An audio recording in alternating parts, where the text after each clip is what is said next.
Hi, everybody. Thanks so much for being here. Thank you to Mark for giving our keynote on this panel, which is attempting to tackle some pretty big issues and questions. But specifically, we're trying to answer the question of how are cities and local communities tackling climate and food problems that the federal government can't, or as we're so often seeing today, won't. So I'd like to start off by giving our panelists a chance to sort of introduce themselves to you by asking each to talk about the most innovative local policy that they've seen or been involved in. And I'm going to start with Sharon, closest to me here. So it's a hard question to think about one innovative policy because, as we heard today, there's so much that we need to be doing. But I'll talk about one example that I think illustrates one of the ways that cities, when we work together, can really start to lay the foundation for broader system work across the country and at the federal level. And so first I want to talk about, when I think about innovation, I think about 3 steps: identifying a problem, testing out solutions, and if they work, scaling and sustaining them. So in the city of Seattle, we listen a lot to what community tell us in shaping our priorities. And one thing that we've heard over and over again, particularly from low-income communities and communities of color, is that many families simply can't afford healthy food. So to begin to address that problem, which is a really big system problem, we launched a small program called FreshBucks to double the purchasing power of SNAP dollars at local farmers markets. In the first year of that program, the participating markets saw an 86% increase in their SNAP utilization. So we saw that, at least in concept, the program worked for communities and for farmers. Fast forward to last year, and the city of Seattle passed a tax on distributors of sugary drinks in order to raise funds for programs like FreshBucks that are investing in putting dollars into low-income communities to afford healthy food. With that, we're able to scale the program to include also neighborhood grocers, working with several neighborhood grocers, with immigrant and refugee owners, to make FreshBucks available in their stores, increasing healthy food access in low-income neighborhoods, and also helping to support those businesses. We're also working with health clinics to provide vouchers, prescription vouchers, for food insecure patients to shop at farmers markets or local neighborhood grocers, again, to supplement their purchasing power for healthy fruits and vegetables. And with partnerships, we've also scaled the program regionally. So it's now available throughout King County. There are cities and localities across the state who have programs like this, and also throughout the country.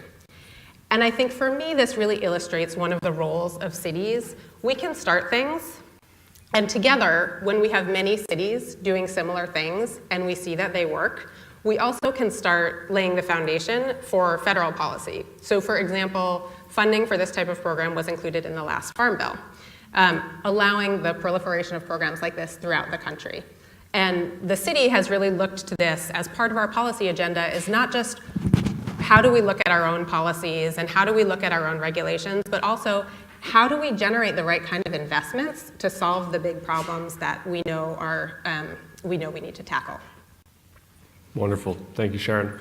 I'm going to pass it along to Ernesto now, who may be speaking about some similar issues. Ernesto? Sure. Thank you very much. My name is Ernesto Fonseca. I am with Hacienda CDC.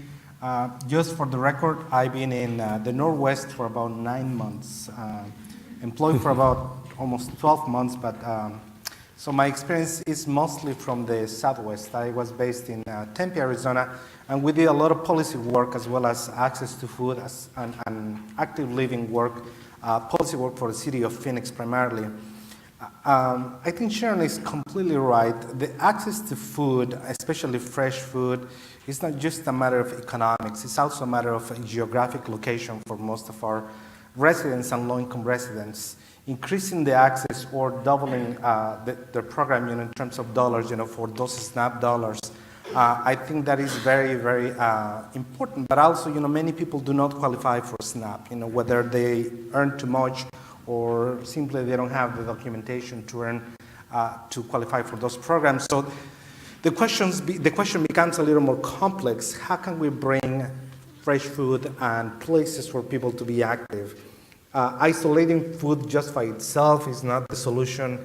it is a broader problem, in terms of climate change, as we're going to be addressing soon, but also in terms of economics altogether.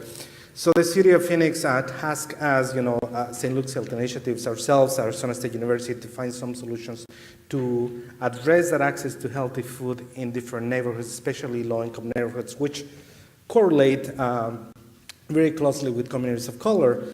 When we started analyzing the different places and the different issues that we had in the City of Phoenix in 5 different districts, we talked to about 14,000 people collectively.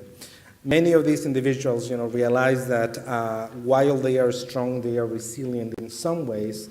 Access to fresh food is also a problem of time. So, many people don't have, even if they have the money saved up to prepare a meal in the evening, they don't have the time, the money, they don't have the time to really prepare that meal. So it's a very, very complicated issue. So how do we really make food accessible into these neighborhoods? Many retailers do not want to go into these places because the economics of scale or the sales, really don't match up for them, and we cannot really force them to come into these locations unless we provide substantial incentives.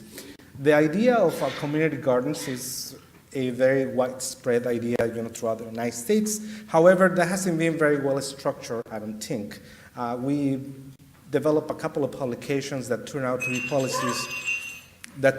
be policies for our city, and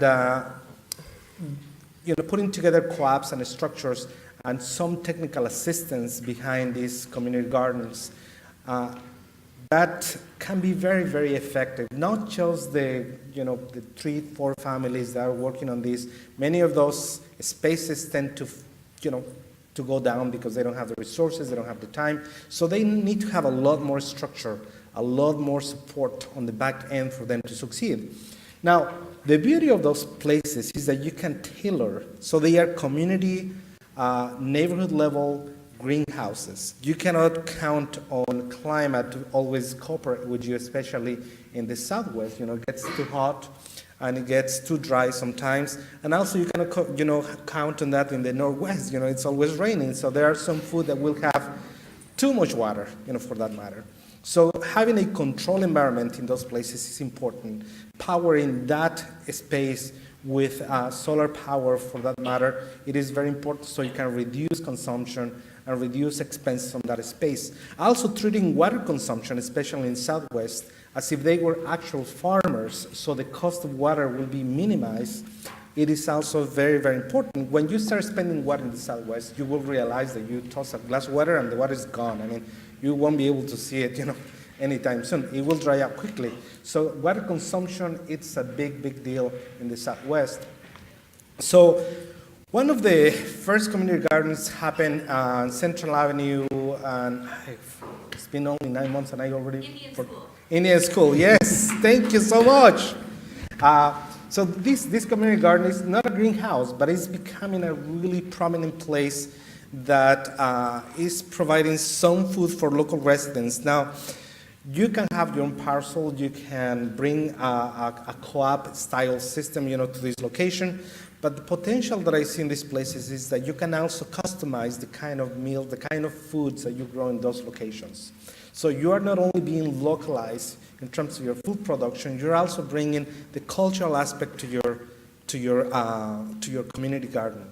And I think that's one piece that the City of Phoenix is exploring, that these things take years for them to really yield results that can be scalable. And that's one of the areas that I would like to see more exposure, more experimentation, and scale it a little bit more in all other climates so we can see if they are actually working. So for me, that's one of the most significant projects that we worked on, not particularly on the community garden, but on the policies that allow this type of entities to exist. We publish, how to create community gardens, how to fund them. The funding piece and the structure behind it are fundamental pieces for us to be able to localize food, so we can not only reduce transportation, pollution, and all of that, but also to increase that access to that fresh food that is something that you like, that you want. Mm-hmm. Thank you, Ernesto. Thanks. I'd like to pass it along to Nancy now. Thanks, Adam. It's challenging to think about how to answer this question. I want to context it by saying I have multiple hats. I'm on the panel as a board member of Tilth Alliance, which you heard some from Mark about. I'm also an associate supervisor on the Board of Supervisors of the King Conservation District, and I'm an elected official in Burien. I serve on the city council, just coming into my second term. And I'm a soil scientist by education, so my heart goes back to sort of the early 1970s when I was learning about soil science. My interest in food goes back to Cooking from Tosta, Bread Book, and Diet for a Small Planet, which were my cookbooks back then. And all of those inform my thinking, and I guess contribute to also my thinking about innovation. It's some of the things, and we take advantage of some of the things that Seattle does. Where I live in a small community, it's a community of 50,000. It's not that small, but it has very limited resources, and so we don't do the kinds of things that Sharon does.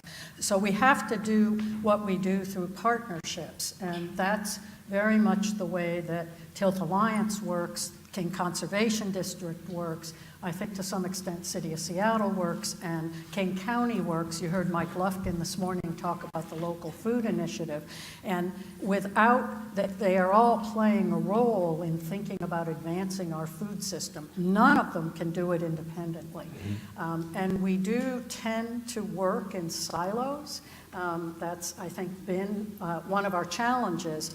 And how we bring the knowledge we have and the opportunities we have together to solve those problems. So Tilth Alliance works on composting, teaching composting, has done that for a couple of decades now with Seattle Public Utilities, works with City of Seattle on good food bags that go to thousands of people that need access to healthier food. In my community, we work with the school district, which is a separate elected entity from the city council. So when you try to think about shared policies, or I noticed there were some tweets about why aren't we talking about nutrition on city councils? Well, that's not really a topic that our city council would ever talk about. So how do we, we have community gardens in some of our local schools in Burien, which is working in some of our lowest income neighborhoods. So just to answer your question somewhat succinctly about the innovation, to me it's thinking about how we build those partnerships and those relationships. But I want to say, it goes back to thinking about cooperatives. I'm a strong believer in cooperatives, and I've seen some fabulous farmer cooperatives where small farmers who can't do it on their own, and this is in Mississippi, Snoqualmie Valley Farmers Co-op here in the Northwest.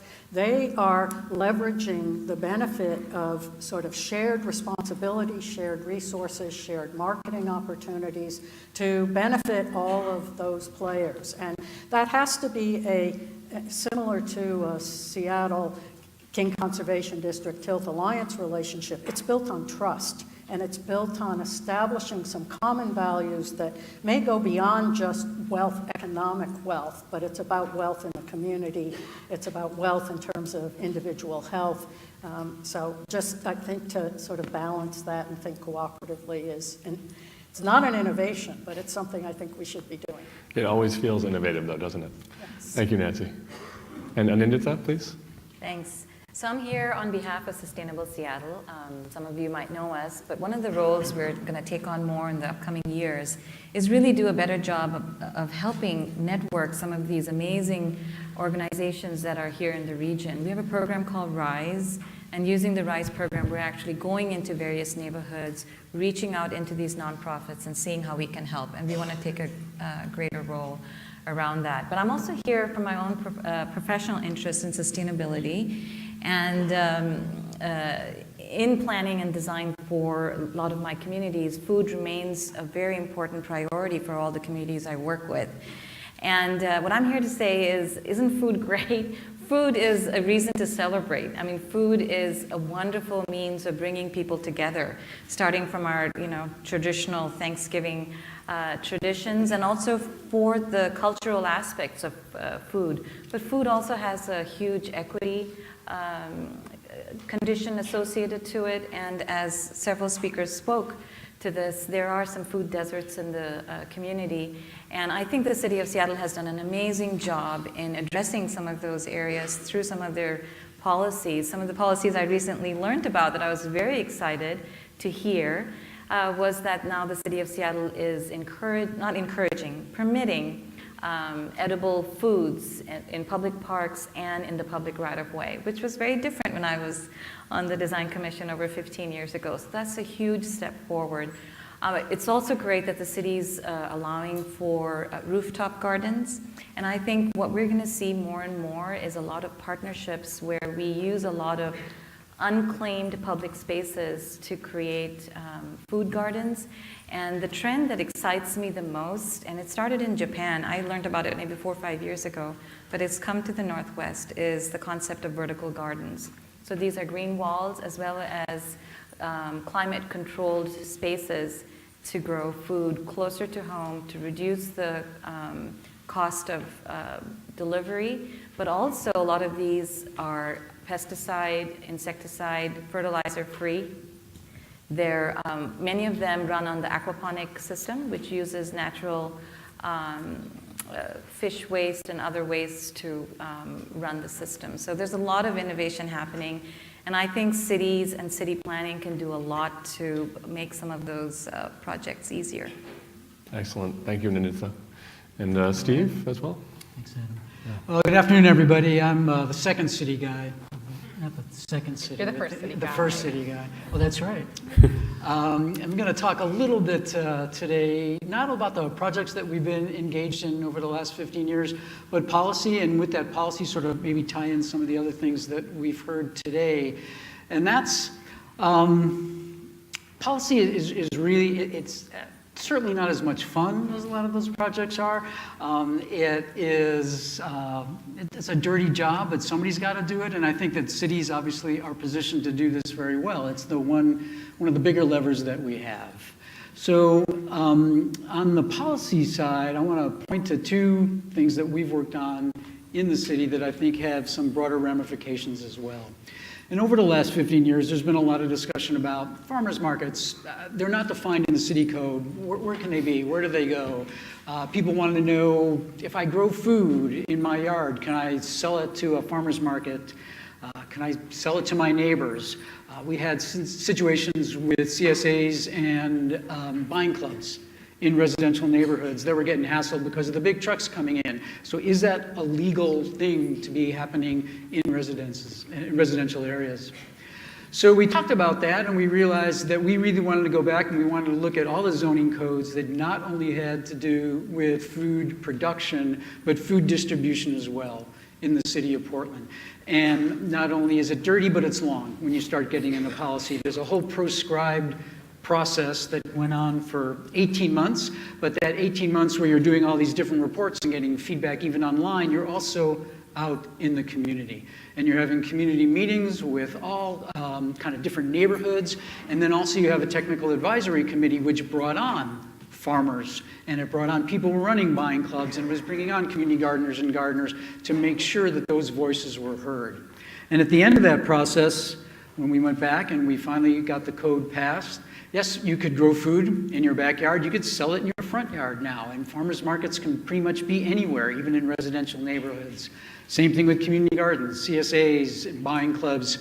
They can also operate in residential areas as well. So that's all great, but what it says to me is that in a lot of cases, it's really the city that has to set that policy and sort of get the hell out of the way for all these NGOs and nonprofits and the community groups that really understand what's needed in their community and allow them to do that creative and innovative work that they can do. And we can help convene that, but I think it's more important to really kind of set those policies first that they can do those things. The second thing is the climate action plan. And that really guides, I would say, most of the work that I do now. The city of Portland was the first city to have a climate action plan. That was all the way back in 1991. We like to show the 5¼ floppy disk that was on, if any of you remember that. We did it in conjunction with a few European cities. And then there was another one that happened in 2001. And food, as we all know, has a tremendous impact on climate. And those greenhouse gas emissions that come from all phases of it are very impactful. But food was never mentioned. So that changed when we began to have a food program right after the 2000. And we made sure that food policy and that food-specific actions were involved in the 2009 plan and then again in the 2015 plan. And it's changed a little bit as the research has grown, and I'm very happy to say that I think it's one of the only plans in the country that really speaks to food choice. We support local for so many reasons, but when it really comes to greenhouse gas emissions, it's not transportation, it's food choice. What you eat makes a whole heck of a lot of difference, more than where it came from. So we have been promoting that, we have been talking about that, but the real innovative thing about this climate action plan is at its core was equity. And I want to give a shout out to the Bullitt Foundation from Seattle, who provided funds to the city to be able to go out and give sub-grants to 6, later 7 organizations that were on board. These were organizations that came from communities of color and low-income communities. And these folks were there from the beginning to the end. And they were able to track from the beginning to the end who gets burdened and who gets benefited. Because for so long, government, through institutional racism, through white privilege, through guys like me who've been around forever, have ignored the needs of those communities or have gone into those communities and said, you know, this is what you people need. And those people know exactly what their community needs, and they don't need us to tell them what is going on in their community. Thanks. So that's been a program that has been phenomenally successful. Those people are now sort of integrated to the work as we continue to go on with that program, and those partnerships are there. So that speaks to really, you know, I think the big thing that we're able to do is that we're there to really create those kind of collaborations and partnerships that are so important in making sure that everybody's at the table that needs to be. Thank you, Steve. It sounds, you know, there's a lot of talk about policies and projects and sort of the difference there, and you know, we're talking to city officials as well as NGOs. And how does that support need to develop, in your opinions? You know, I think, Steve, you mentioned first policy needs to be put into place. However, I think so often the case is that first support for that needs to be voiced and seen to force some of this policy. Does anyone have any thoughts on how that needs to develop? Perhaps it's from the City of Seattle side. Do you have a perspective on what you want to see from the relationships that you have with NGOs, or perhaps it's from the NGO side, from the nonprofit side? What is it that how would you be able to influence city policy in that way? Is there someone who would like to speak to that? I can start. I think one of the things that we maybe forget at the local level is that budgets are policy. They're one of our most influential pieces of policy. We have regulations, we have sort of planning policy, and we also have budgetary policy. And I think that this is one of the places where cities can lead where the federal government isn't at this point, which is, you know, putting money into the initiatives that we think are most important. And I know that's a hard thing, and you know, as Nancy mentioned, different cities are in different places and don't necessarily have those investments. You know, I mentioned earlier that the City of Seattle has really looked for new revenue streams to support the types of programs and projects that we think are really essential to our food system. So I think that's a big piece of it, and I think that the piece about who is at the table that Steve's bringing up is also really essential. Really making sure that as we're developing policy, we're centering the voices of people who are most impacted, people of color, low-income communities, so that they can drive and shape our policy. And then ideally that we're putting in place investments that are going to carry forward not just the sort of ideals that we enshrine in our policy, but also the on-the-ground actions that need to happen. Thank you. And Nancy, please. I may offer a perspective on it. Just thinking about, actually, I want to say something. John Piatti, who spoke from the American Farmland Trust, made a statement this morning that just really struck me and has been making me think for the last several hours that why isn't farmland seen as essential infrastructure? And it occurred to me that we in Washington have something called the Growth Management Act, which dictates all of our planning at the local level. Every city has to come up with a comprehensive plan. Rural areas, counties have to work on comp plans. And one of the pieces of that is essential public facilities. You have to plan for essential public facilities. And that includes roads and airports and mental health facilities and dumps, and it doesn't ever say anything about land to grow food on. And it has made me think, and there are people now looking at the Growth Management Act, doing a series of meetings all over the state. In fact, many of you will be in communities. There's dozens of meetings happening around the state that individuals need to go to these meetings and start to talk about farmland or land that grows food as an essential public facility to begin to change this. Because it is through individual voices. It's like the Me Too movement, or it's like guns, the students with guns right now. It's those voices that begin to be heard around the country and by us policymakers. When people come to council meetings and testify, and many, many people come to council meetings and testify, we hear that. So that's how policies do get made. It is sausage making. I mean, it is compromise and it's messy and complicated, but people, the policymakers need to hear the voices of people in the community.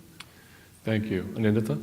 So as someone who does comprehensive planning, I'm happy to say that we do put some food policies in our planning, but typically it's in areas that have been food deserts. And the type of policies we put in is, encourage or support or institute a farmer's market, or consider permanent rather than seasonal, sources for markets. So that's kind of been the level of intervention we've been able to promote. But I think a role that cities can play, and it's apparent talking to all these nonprofit organizations who are strapped for cash, who run on volunteers, who have high hopes, and who are very sad to see a lot of food go to waste. I think a way the cities can really help is to explore ways to build the infrastructure of the food network. I mean, if you look at, yesterday I was looking at a list of nonprofits in the Seattle area. There's like 30, 40 food-related organizations, and they all are struggling with the lack of cash to see things through. And a lot of those issues seem to arise from a lack of infrastructure. So whether it's a place to sort the food, whether it's a place or food pantries, or a place to even process food. I read of stories where some food banks had to throw away apples because they were not allowed, they didn't have a commercial kitchen where they could boil the apples and make applesauce to serve the homeless. So there's a lot of these issues that are tied to infrastructure. And again, I'm very happy to say, correct me if I'm wrong, but I did hear that the City Council did pass regulations recently to release a lot of the Seattle City Light properties that are vacant to affordable housing. And I think that's a marriage waiting to happen, is between the food network and the food infrastructure and affordable housing.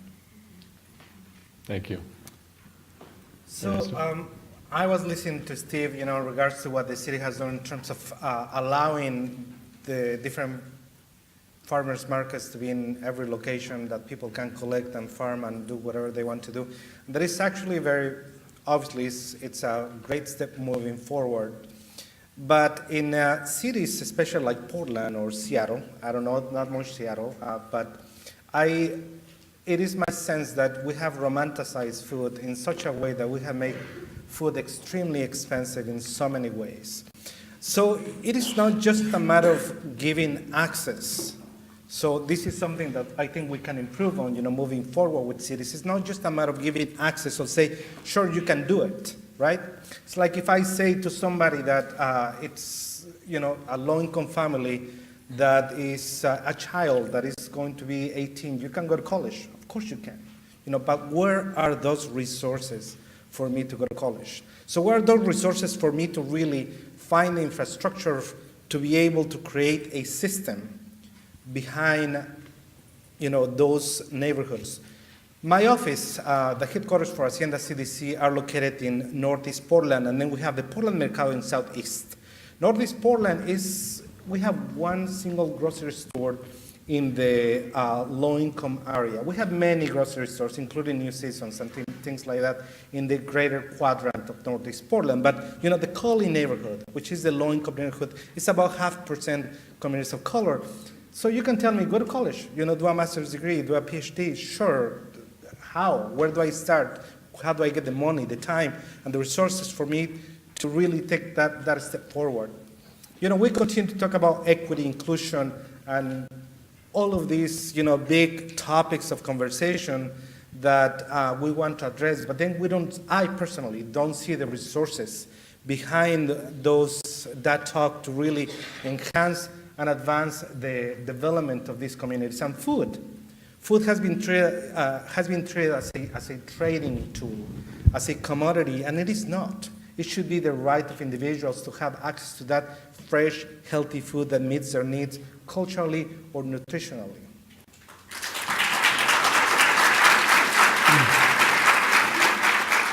So I take these very seriously because when I'm in college, I cannot find one single place where I can find the food that I want to eat. For that matter, there's nothing. There's not a full service grocery store. When you go to a store, it is very difficult to find something that is actually affordable. When I see these families working, the ones that we serve, they don't have the time. And when they do have the time, they don't have the energy because when they have to come home, they have to work multiple jobs. So it is not that simple as in opening the door and say, sure, you can do this. So here's where I see the opportunity coming forward. Those community gardens that I mentioned earlier, what if we were to do this with the support of the city in a larger scale? Having the little ones doesn't work. People will get tired, they cannot support them. People need some time to recover and simply recharge. So we need to think of infrastructure that actually meets the needs and has the backup, for them to be able to pull forward and keep growing, as they see fit within the community, especially in neighborhoods like Colley where we don't have that much access. Now, when you go to the south, where we have the Portland Mercado, we sell Latino food from many different countries in Latin America, and we have the great majority of our population that comes to this place are hipsters, white people that come and spend, $9 on a burrito. Great. That's good for economic development. But that is not serving, and advancing the progress of our base, of those that actually need our help. So Ernesto, we have a little opportunity there. Thank you. I don't mean to cut you off, but we do want to open up the floor to questions as well, and I'm sure that there will be some. I see a hand up over there. Please, yes. Good question. Kick-ass question. I'd like to build on what Ernesto was talking about the infrastructure for people, and to ask Sharon, have you looked at the data for the Fresh Bucks to see how, whether it's during the work week or the work day, or the weekend that it's open, that people can use the Fresh Bucks, or whether it's close to public transportation? Are you looking at those kind of questions, and what are you finding, if so? We are looking at those kinds of questions, and it's actually one of the things that drove our wanting to expand the program into some brick and mortar retailers, and specifically we're working with 6 stores owned by members of the Somali and Latino communities. And part of what drove our wanting to do that was, one, wanting to have some locations where people could access the Fresh Box program any day of the week for longer hours. 2, we had been working with community organizations in those 2 communities to do outreach about the program, and what they were telling us was that a lot of the people that they were talking to regularly shopped at these stores, and they would love to see this benefit also available at those stores that they were already shopping in and that had the culturally appropriate foods that they wanted. So we've been slowly expanding our program to meet those specific needs, and also I think we see this as also an investment in an economic development in those communities. As we expand the program, we are continuing to look at providing additional retail locations where people can access affordable and healthy food that are convenient to them. And we are looking at sort of income distribution within the city and where are the locations where we're missing people. Excellent, thank you. Thanks for the question. Jump in on that one. Sure, Steve? Yeah. I just, when I think about it, there was some years back that we had a mayor that really wanted us to look at the siting of grocery stores. And it was, I think, pretty much a brick and mortar play, sort of an economic development play at that point. And my contention has always been, and in fact, you know, we convened a group of folks from all different neighborhoods. Someone from Hacienda was on that panel as well. And what we found out was it really wasn't a matter that those grocery stores weren't there. They were. It was a matter of, and the work has been done actually in Seattle that shows that most grocery store purchases are not made on proximity. They're made on price. So people in Cully will get on the bus and they will go way down to a Winco, a lower priced grocery store, to buy food from that place rather than what's necessarily in the neighborhood. So what I would like to see, because people think that, you know, Portland is pretty much, it's not going to see the cash come in to those neighborhoods because grocery stores don't see that as an economic play for them, is that we need to be looking at co-ops. We need to be looking at buying clubs. You know, as Nancy brought up as well, it really needs to be sort of these grocery distribution options that are really developed by the people themselves and that are located in those communities is really what I think, you know, might speak to that issue. Thank you, Steve. Next question. Hi. I'm Amy Beth, and I'm a King County farmer. Local politics can feel really intimidating, but I know that it's a place where real change can happen that's going to directly affect us. How can we support these policies that are going forward and help them spread? Anyone? I mean, I guess I would say, and Nancy could also chime in, what I would say is don't be a stranger to your elected officials. You know, and they listen. I mean, even in a place like Seattle, which feels like a big city, is a big city, your elected officials listen to to their constituents and what they're saying. And even if you don't know what the specific policies are that are in play at a given moment, it's always a good idea to share what your priorities are, what you see as important things. If there's something that you see a city or a county doing that you like, write your elected officials and tell them. If you see them doing something that you don't like, write them and tell them that too. I would say that at a local, it's one of the nice things about local government is that elected officials really are responsive and really want to hear from their constituents. And I would very much echo that. I get lots and lots of emails from constituents, and I try to respond to all of them. People do come to council meetings and they speak and we listen to them. It ends up on our agenda. So if you live in Seattle, go to Seattle City Council meetings. If you live in any of the other surrounding communities, get to know your elected officials. We're real people actually, and you know, do pay attention. For me, it's organizing, and it's organizing to create a much bigger tent. My intern in the audience, who I borrowed her copy of Eric Holtmanis' book that just came out called The Foodie's Guide to Capitalism. And I recommend it to all of you. And it is, I mean, his main thesis is that we all talk about the food system being broke. It's not broke, folks. It's working exactly how capitalism wants it to work. That's what we've got. And what we need to do is that we need to sort of enlarge this tent so we have not only farm laborers, but we have labor unions and we have people that can come together that are working on our minimum wages, that are working on guaranteed wages, if that could ever happen. It's those folks, you know, you can live next to a grocery store, but if you can't afford it, it doesn't make any difference. So I think it's really bringing folks together to really make structural change. And I think that we have the opportunity in the Northwest. I want to go back to how many of you remember Ecotopia? I'm sure Mark does, and some of our older folks do, is that we really have such a fertile ground here that goes from Vancouver down all the way, you know, through Oregon and into California, that you have such progressive governors and you have progressive voices that are out there because, especially with climate, you know, it's not going to happen on the federal level. If we're going to do anything about it, we're going to do it on the state side.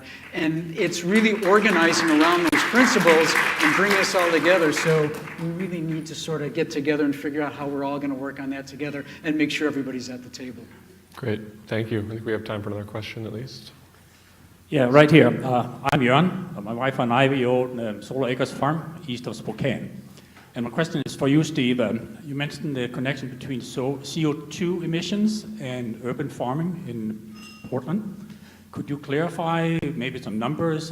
What's the relationship and how effective is it when it comes to CO2 emissions? Emissions, well, what we have done in Portland, and because we're not an urban community, we are an urban community and we're not growing food at any level at all that's large, and that's because we have an urban growth boundary that makes sure that we have a very compact, dense urban form so that agriculture can take place right outside our city limits, so we want to make sure there is a stable agricultural land base. But the work that has been done on us is that we're the eaters. So it's really sort of influencing people's choice. It's influencing who their relationship with the farmers that are growing the food. We have, since we've started, worked on so many programs, and it's really hard to track the food. I mean, we now have in our climate action plan, not only do we talk about sector-based in terms of tracking it, but we're also talking about consumption-based. So it's not only things that are grown right in Portland, but it's where they're grown other places, taking into account those greenhouse gas emissions as well. And since, I'm not sure if we're the only city that has really met the Kyoto protocols, but since 1990, our emissions are down 11%, while at the same time our population has grown 30%, and there's 20% more new jobs. So, I mean, you can show that you have sort of that economic vitality and you can lower emissions as well. But if you're asking about a specific number, on the consumption side, the greenhouse gas emissions that are specifically attributed to food in Portland is 25%.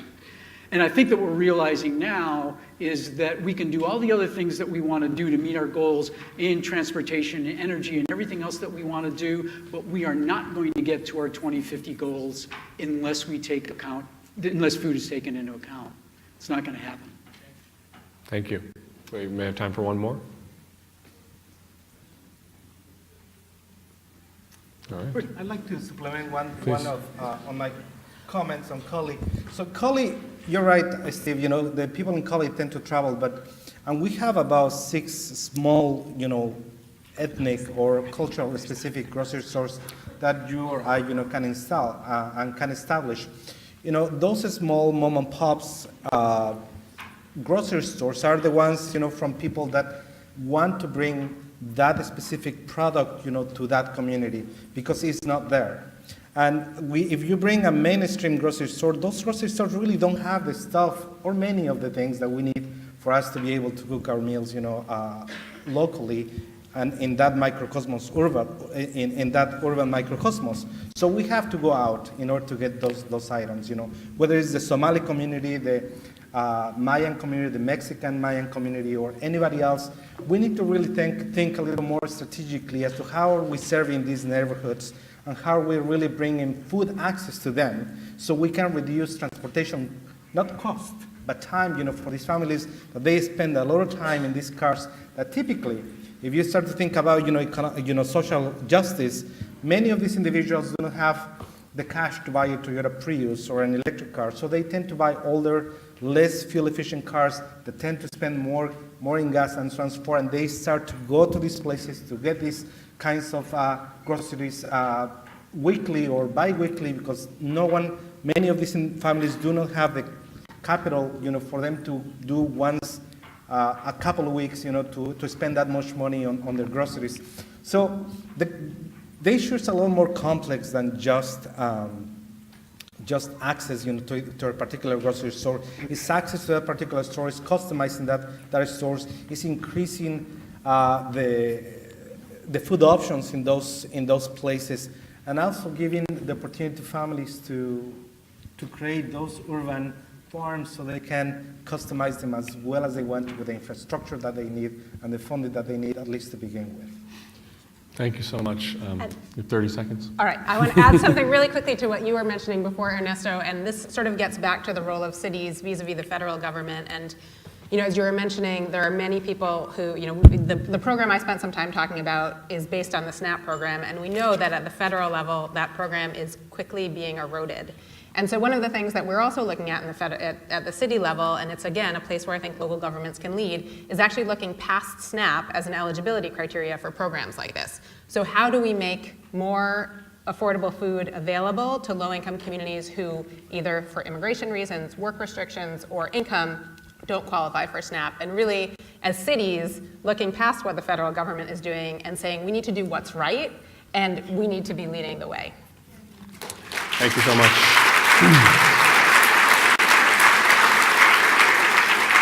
Thank you so much to all the panelists, and thank you to Food Tank for organizing this summit. Thank you so much.